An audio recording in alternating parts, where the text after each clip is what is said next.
It's the state of the dungeon! It's a video that Rob does about his games. Yeah! Greetings, true believers. I am Rob. Welcome to the lair of OmnusI and another State of the Dungeon dress.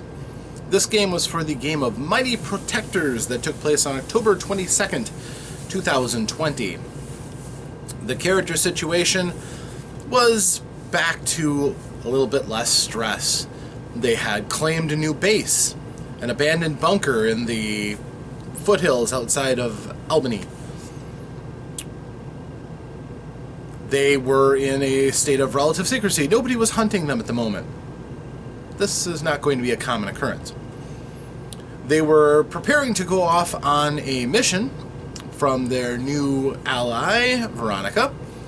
Veronica Murphy, of course, the woman whose muscles had ripped off, had managed to reconcile with the group, and she was trying to help them out.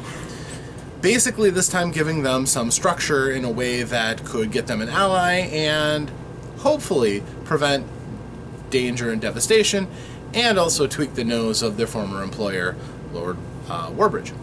So, they flew on a plane out to the Hoover Dam, which she was able to tell them was about to be attacked by a gifted, a social justice concerned fellow who wanted to create a big splash and try to bring to light the imbalance and injustices in society by threatening to blow up the dam with his powers. So Mr. Daniels was ensconced there. When they arrived, they were given a U-Haul truck, seems to be their ubiquitous go-to now, and a map saying where they were to go. Blueprints of the dam showing where he was. So, they went out in that direction. They stopped to get some leathers to try to conceal their identity. Primarily helmets and gloves, because they didn't want to leave fingerprints and they didn't want to have their pictures caught on camera. How this was going to help muscles? No idea, really. But they drove to the Hoover Dam. On either side, there is a small city that's been built up both for tourism, supplying the needs of the folks working in the dam, etc., etc., etc. This city was completely cordoned off by the police. They had heard that there was a disturbance at the dam. Apparently, the police were making sure nobody got close, including press. So, the group, of course, didn't want to advertise themselves and why they would be going towards the dam when it was in a situation of crisis. So while they, looked around to see how they could, possibly go through, it was quite clear the easiest access points were on the top of the dam to go down, and the police had that stretched off. There were drones flying overhead. There was an open ground they could not cross without being observed. And on the far side, it looks like the army had dropped off a number of troops, about 500 troops, support staff and things, and they were kind of arranging themselves in case they were going to need to be called in. The National Guard also had a presence on site. All of this was very bad for superheroes trying to keep a low profile. But they have somebody who can go invisible and fly, so they sent Ghost out to kind of reconnoiter. And she discerned that it'd be possible to go through the city and away, following the gorge on the downward side of the dam, and they would be able to then make an approach from the floor next to the river. And there would be a security checkpoint down there, but nothing they couldn't handle. So they decided this was the way to go. So during this time, I frequently said before that dice are nothing more than random number generators. They have no soul, they are just pieces of plastic, crystal, whatever, and they give you a random number. I am not believing that anymore, because the dice and whoever presides over fate of dice results hated Rook's player. For a guy who's cleaned up his act, gotten rid of all these penalties he used to have, using his mostly mental-based powers, He rolled an amazing assortment of 20s and 19s and 18s. To the point where he was scared to touch the dice, how bad it was going to go. But he knocked out his own powers for a stretch, so he was unable to do a great deal to try to provide cover for the group.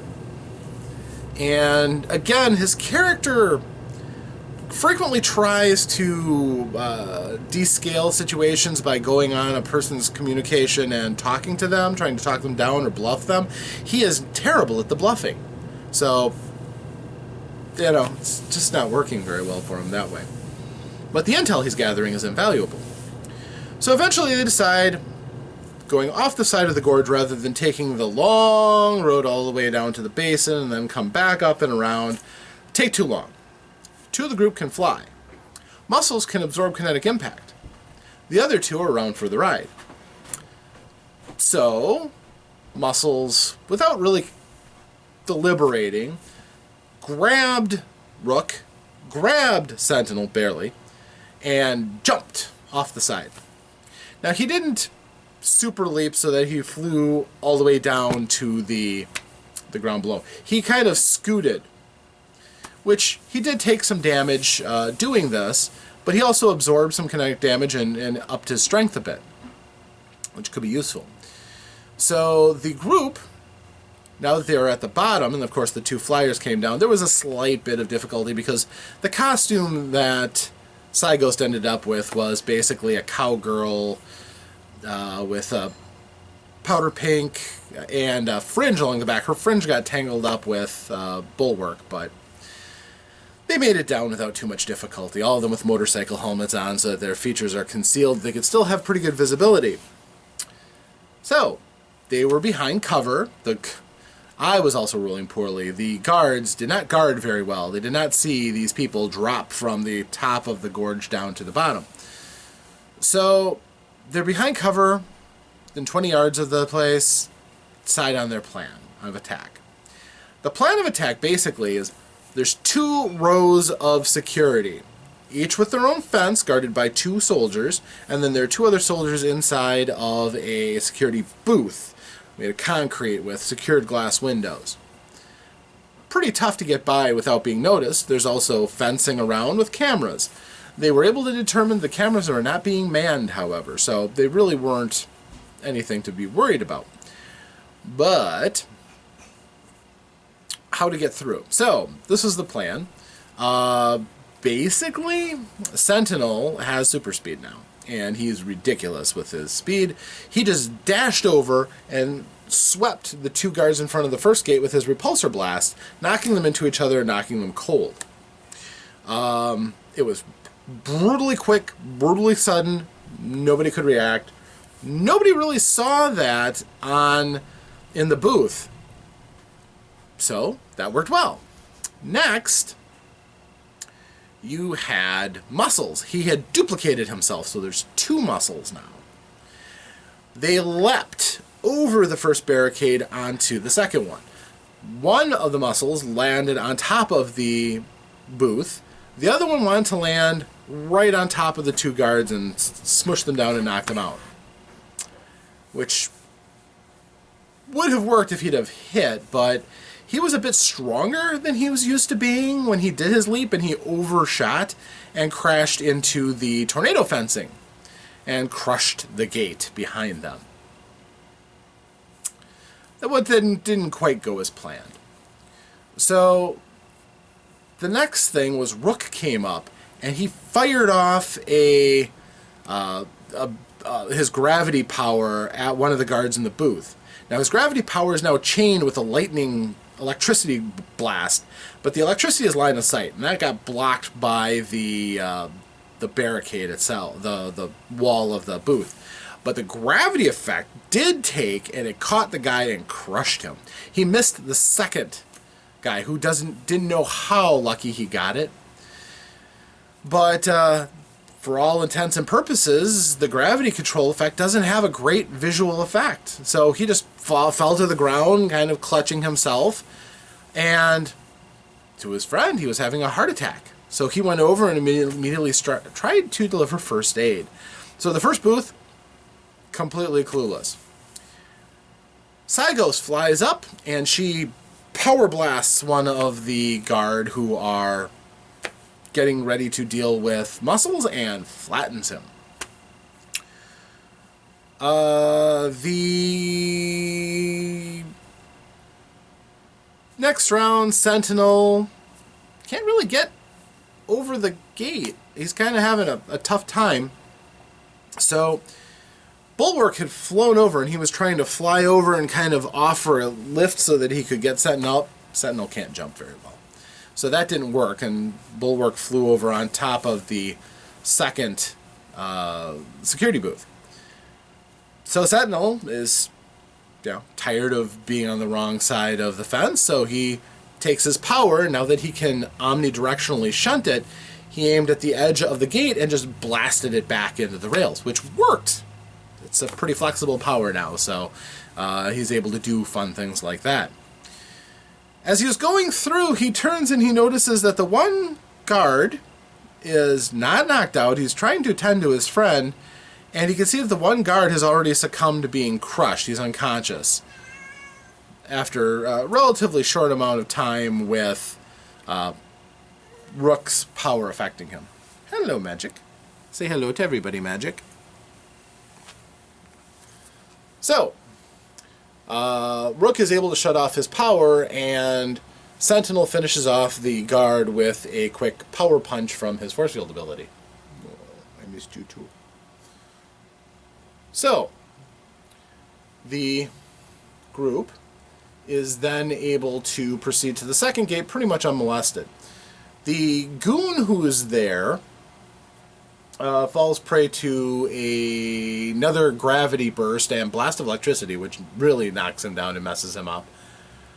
And Muscles, who ended up on the, Muscles A we'll call him, who ended up on the ceiling of the security booth, punched down and dropped into the booth.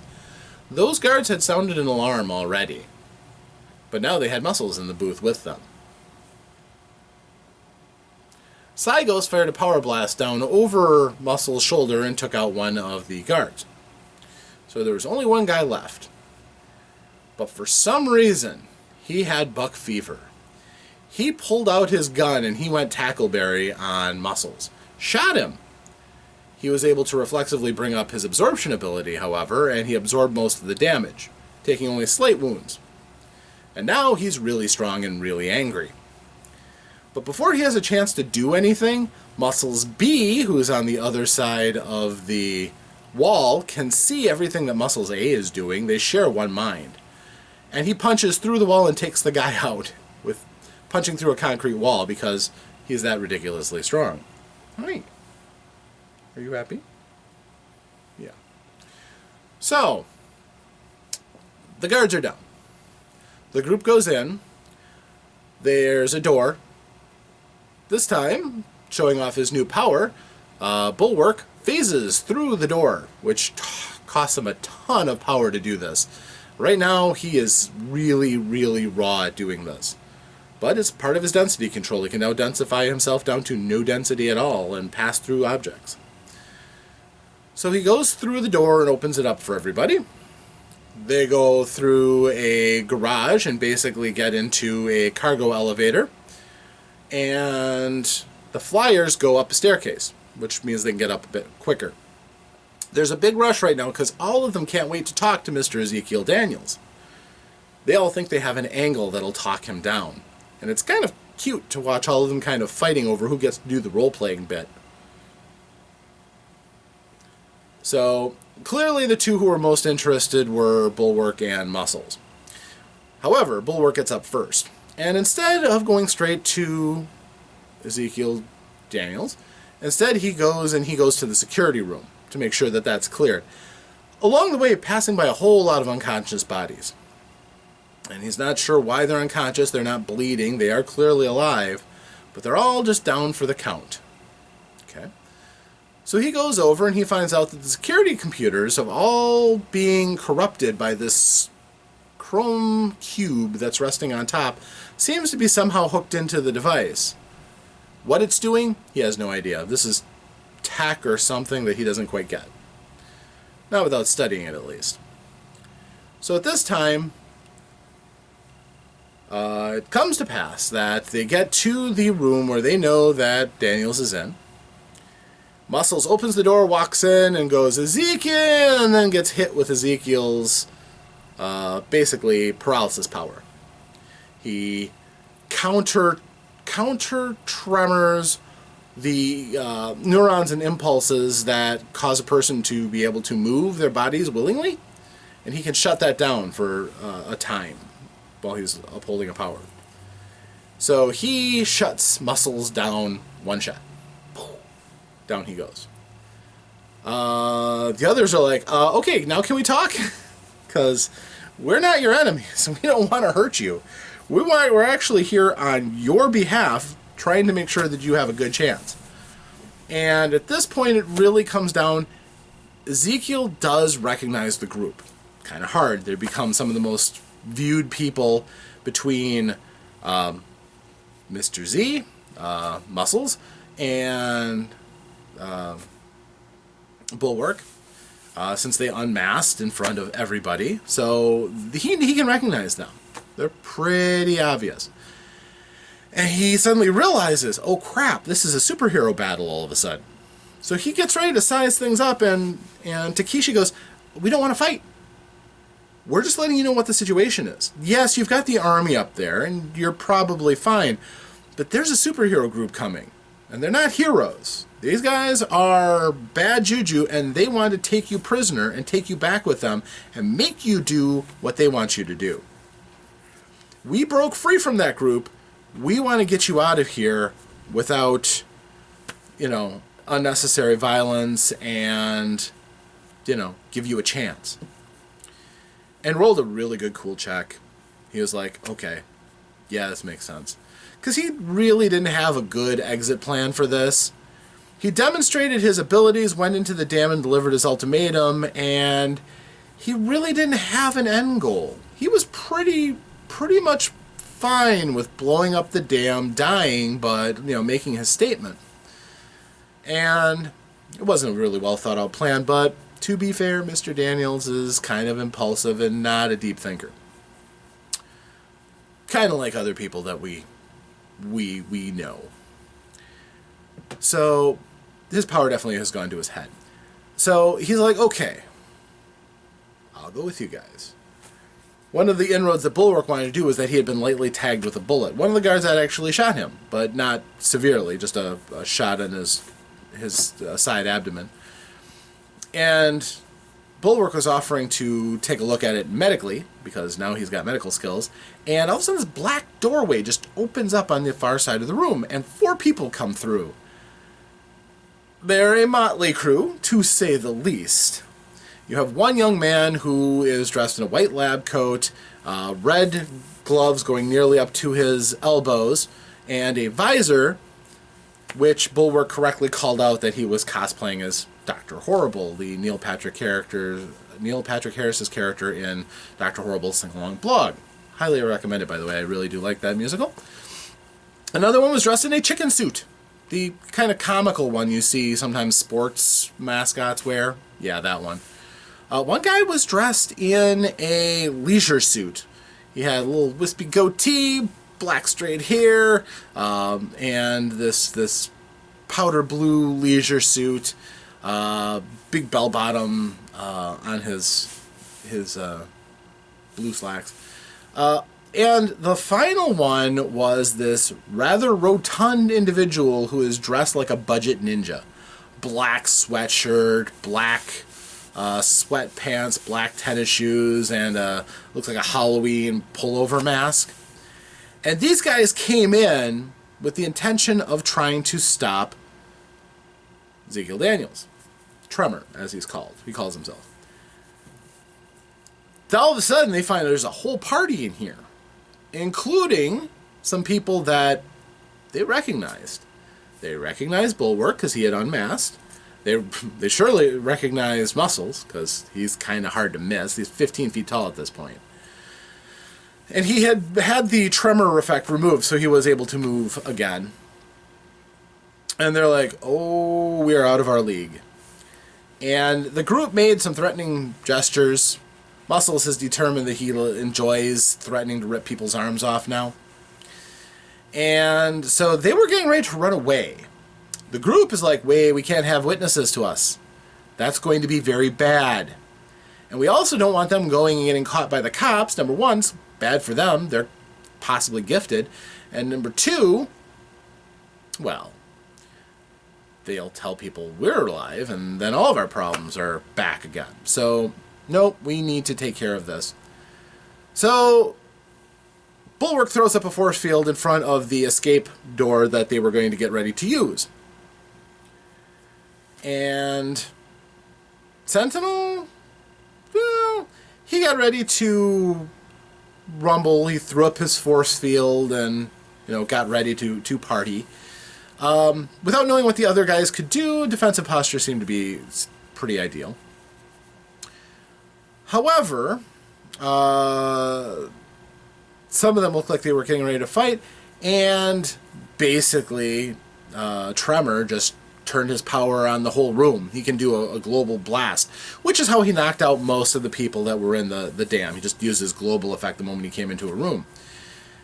The group finally rolled brilliantly across the board. All the player characters made their roll for endurance. They were still conscious, and some by a very impressive margin. All of the group who have dubbed themselves the Civic-Minded 4, which is a play on the Civic-Minded 5 from the Tick fiction. These guys are geeks and nerds. Dropped. Fight's over. Cygos didn't get to blast anybody. So the group has to respect how powerful Daniels is in his regards. And they treat him, they talk to him fairly. They talk to him like he's, a regular adult. The others, they kind of have a bit of contempt for. However, during the fight, a few small things did happen. The guy dressed up like Dr. Horrible doesn't look like he has a lot of gumption to do much. He's kind of looked ridiculous.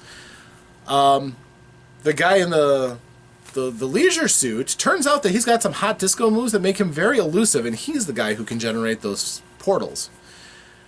As far as a ninja guy, he came up to Bulwark and kicked him in the shin. He tried to make it look ninja-y, but what happened was his kick actually has his gifted power as the force of his martial arts, despite the fact that he's an adept at martial arts. As a matter of fact, he's very out of shape.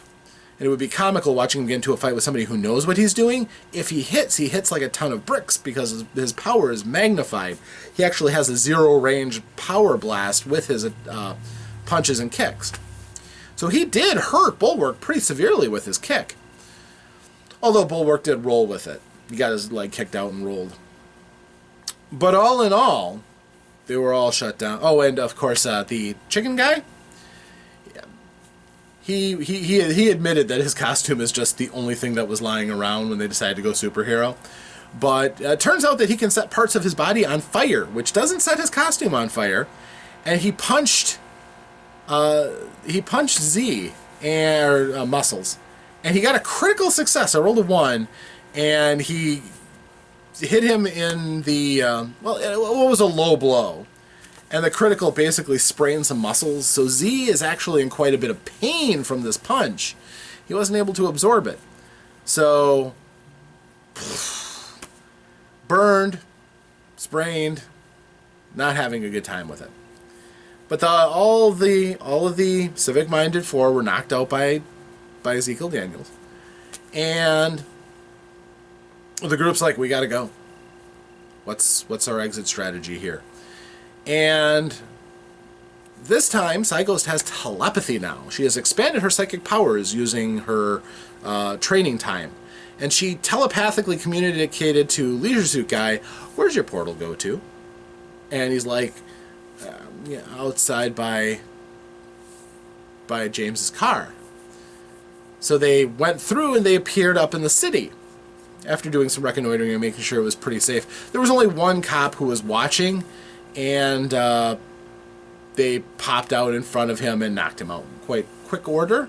Although the group is having some difficulties with their paralysis ray effects, both Muscles and Psyghost have that effect, but I'm not having any problems making rolls against them. Just one of those things.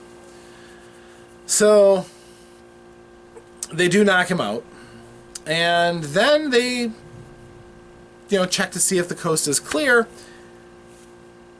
Well, at this point now, his powers are starting to work accurately, so Rook detects that there are drones doing Overwatch, and there's this one beefy, high-resolution security drone that is flying around the area.